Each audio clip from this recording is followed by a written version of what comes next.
And the men of Ephraim said unto him, Why hast thou served us thus, that thou calledst us not, when thou wentest to fight with the Midianites? And they did chide with him sharply. And he said unto them, What have I done now in comparison of you? Is not the gleaning of the grapes of Ephraim better than the vintage of Abiezer? God hath delivered into your hands the princes of Midian, Oreb and Zeb, and what was I able to do in comparison of you? Then their anger was abated toward him, when he had said that. And Gideon came to Jordan, and passed over, he and the 300 men that were with him, faint, yet pursuing them.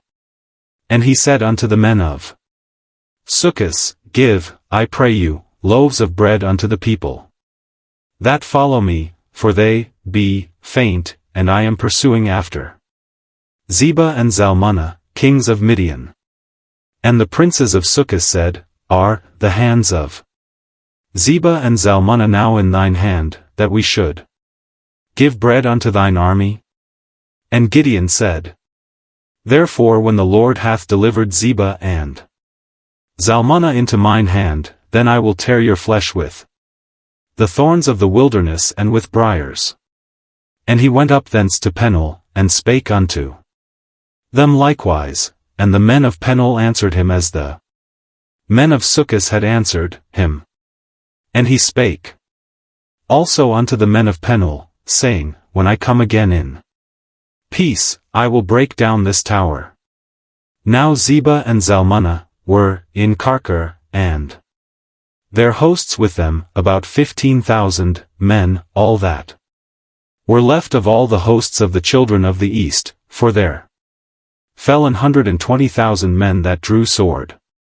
And Gideon went up by the way of them that dwelt in tents on the east of Nobah and Jogbehah, and smote the host, for the host was secure. And when Zebah and Zalmunna fled, he pursued after them, and took the two kings of Midian, Zebah and Zalmunna, and discomfited all the host. And Gideon the son of Joash returned from battle before the sun was up, and caught a young man of the men of Succos, and inquired of him, and he described unto him the princes of Succos, and the elders thereof, even 17 men. And he came unto the men of Succos, and said, Behold Zebah and Zalmunna, with whom ye did upbraid me, saying, Are the hands of Zebah and Zalmunna now in thine hand, that we should give bread unto thy men, that are weary? And he took the elders of the city, and thorns of the wilderness and briars, and with them he taught the men of Succos. And he beat down the tower of Peniel, and slew the men of the city.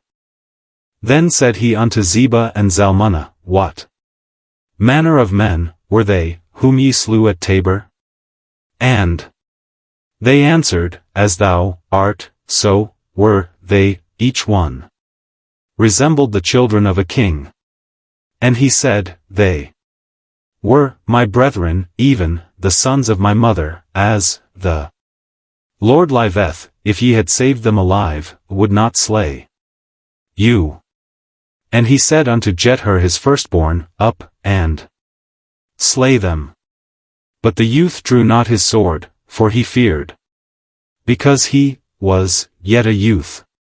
Then Zebah and Zalmunna said, Rise thou, and fall upon us, for as the man is, so is his strength.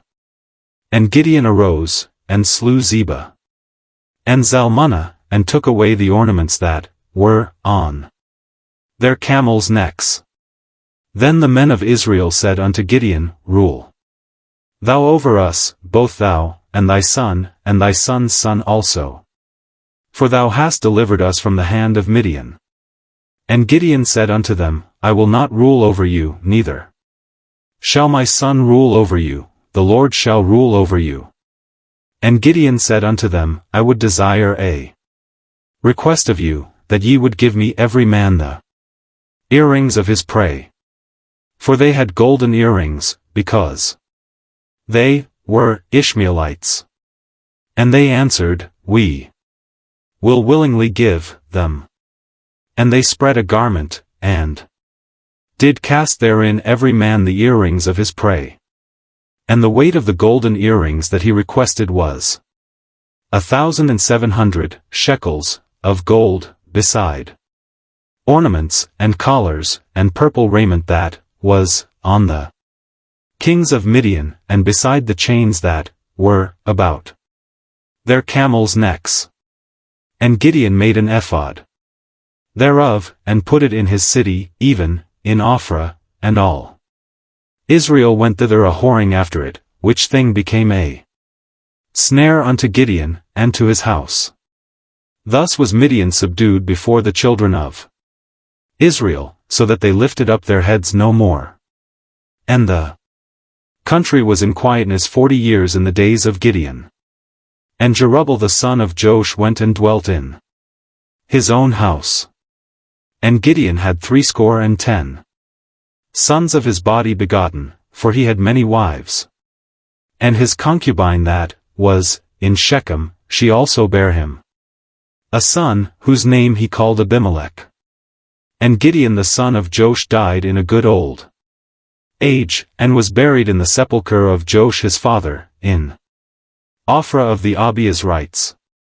And it came to pass, as soon as Gideon was dead, that the children of Israel turned again, and went a whoring after Baalim, and made Baalberith their god.